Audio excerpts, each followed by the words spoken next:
సింహరాశి మఖ నక్షత్రం 1, 2, 3, 4 పాదాలు, పుబ్బా నక్షత్రం అంటే పూర్వపులుగు నక్షత్రం 1, 2, 3, 4 పాదాలు, ఉత్తరా నక్షత్రం మొదటి పాదం వెరసి సింహరాశి.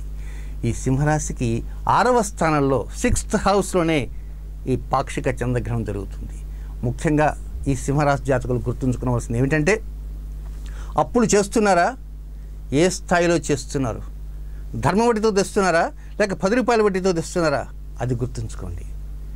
సరే, ఒకవేళ అప్పులు ఉన్నాయి అనుకుందాం, అప్పులు ఉంటే ఈ నెలలో ఏమైనా తీరుస్తున్నారా లేక పై నెలలో తీరుస్తున్నారా, ఒకవేళ అప్పు తీర్చిన తర్వాత మీ చెక్ ఏమైనా వెనక్కి తీసుకుంటున్నారా, లేక మీ దగ్గర మీరు రాసిన ప్రాంప్షన్ నోట్ ఏమైనా వెనక్కి తీసుకుంటున్నారా, లేక ఎక్కడైతే సైన్ చేశారో ఆ సైన్ చేసిన పేపర్స్ ఏమైనా తీసుకున్నారా, మర్చిపోతున్నారా, ఇలాంటి అంశాల మీద ఎక్కువ దృష్టి ఉంచాలి. లేదా మీరు ఎవరికైనా అప్పు ఇవ్వాలనుకుంటున్నారు, లేకపోతే హ్యాండ్ లోన్గా డబ్బు ఇవ్వాలనుకుంటున్నారు అనుకో, ఆచితూచి అడుగులు వేయండి.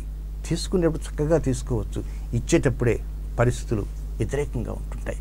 కనుక డబ్బు ఇచ్చే విషయాల్లో కానీ డబ్బు తీసుకునే సమయంలో కానీ ఈ రెండింటి విషయాల్లో ఎక్కువ జాగ్రత్తలు సింహరాశి వారు తీసుకోవాలి. దీనితో పాటు ఒక్కోసారి ఏదో సరదాగా మాట్లాడుతుంటాం, సరదాగా మాట్లాడుతున్నప్పుడు పొరపాటున మనవాడే కదా, ఏమనుకోండి ఏమిటో అని ఏదైనా పొరపాటున ఒక మాట ఎక్కువగా మాట్లాడితే ఆ తర్వాత నన్ను ఫలాని వారిలో నిందించిన కారణంగా, దూషించిన కారణంగా అని రచ్చరచ్చ అయ్యేటువంటి అవకాశాలు ఉంటాయి. కనుక వీలైనంత వరకు దూషణాదులకు వెళ్ళకుండా ఉండాలి. అనవసరమైన శత్రుత్వాలని పెంచుకోకూడదు. లేదండి మాకు ఆల్రెడీ శత్రువులే ఉన్నారండి అనుకున్నాం ఉంటే వీలైనంత వరకు ఆ శత్రువుల గురించి మీ మిత్రులతో ఎక్కడ ముచ్చరించకండి. ఎందుచేతంటే మీ మిత్రుడే ఆ శత్రువులకు మిత్రుడు కావచ్చు. కనుక ఏతో చెప్పినట్టు మాటలు ఏ తీసుకుని వెళ్ళి బీకి చెప్పచ్చు. అప్పుడు బి మీ మీద మరొక రకంగా యాక్షన్ తీసుకోవచ్చు.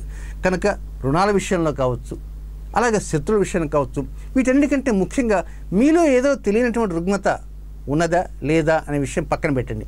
కానీ కాస్త రుగ్మత ఉన్నదే అనుకుని ఒక డాక్టర్ గారి దగ్గరికి పోండి, చక్కగా జనరల్ చెకప్ చేయించుకునే ప్రయత్నం చేయండి. అలా కాకుండా దీర్ఘకాలంగా ఏదైనా సమస్య లాంటిది ఉందనుకోండి, అది సమస్యే కదా, ఎప్పుడు మాత్రం వేసుకుంటున్నాం, ఎప్పుడు గోళీలు వేసుకుంటున్నాం, కనుక అది ఇంతే అని అనుకోవద్దు. దాన్ని తిరిగి మరొకసారి వైద్యుడి దగ్గరికి వెళ్ళటం, వైద్య నిర్ణయాల్ని తూచా తప్పకుండా పాటించడానికి ప్రయత్నం చేయండి.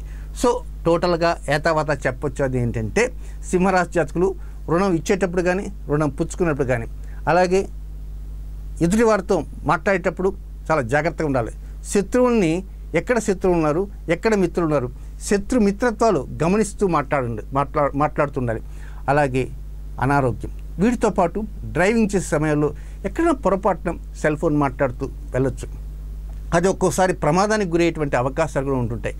కనుక ప్రమాదాల విషయంలో కానీ అన్నింటిలో వాహన డ్రైవింగ్లో ఈ జాతకులు ఎక్కువ శ్రద్ధ చూపుతుండాలి. అన్నిటికంటే ముఖ్యంగా ఈ సింహరాశి జాతకులకి 2017 అక్టోబర్ 26వ తేదీ మధ్యాహ్నం 3:28 అర్ధాష్టంశని వెళ్ళిపోతుంది. 2014వ సంవత్సరం నవంబర్ 3వ తేదీన ప్రారంభించిన అర్ధాష్టంశని వెళ్ళిపోతుంది. కనుక ఒక చక్కటి అనుకూలమైన వాతావరణం రావడానికి అవకాశం ఉంది.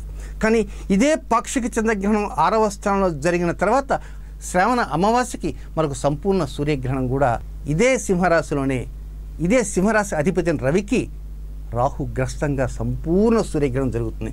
కనుక ప్రియమైనటువంటి ప్రేక్షకులారా, సింహరాశిలో జన్మించిన జాతకులారా, చిట్ట చివరిలో చెప్పేటువంటి పరిహారాన్ని తూచా తప్పకుండా పాటించడానికి ప్రయత్నం చేయండి. ఆ తర్వాత మంచి స్థితిగతులు పొందడానికి అవకాశాల కోసం ఎదురు చూడండి.